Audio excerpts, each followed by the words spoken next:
د لنډغرو د لنډغرۍ او د حکومت د خاموشۍ اخیری حد.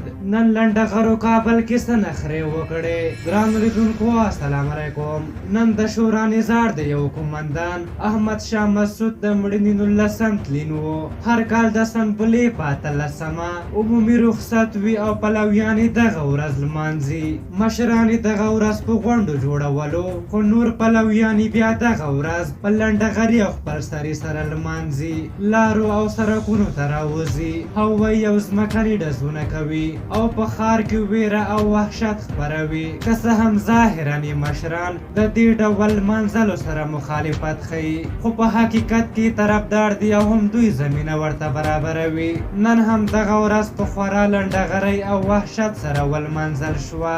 نن د دې ورځې لمانځونکو د ښار نظم خراب کړی و. غیر قانوني او د تورو شیشو موټرې راباسلې وو، وسلې ورسره وې او ډزونه یې کول، او د دوی له حرکاتو داسې ښکارېده چې دغه ورځ دوی اصلا د خپل زور ښودلو لپاره لمانځي.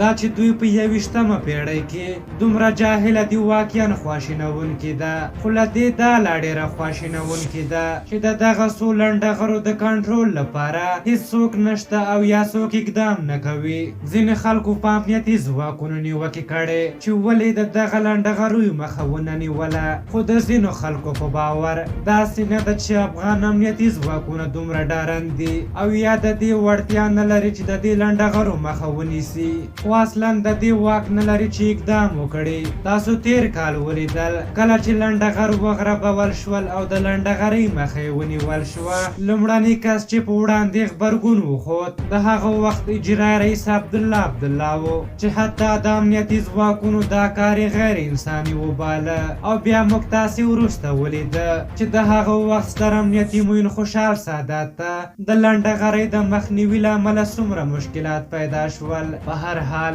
واقعا د دې نسل هوښیارېدل به لا ډېر وخت ونیسي.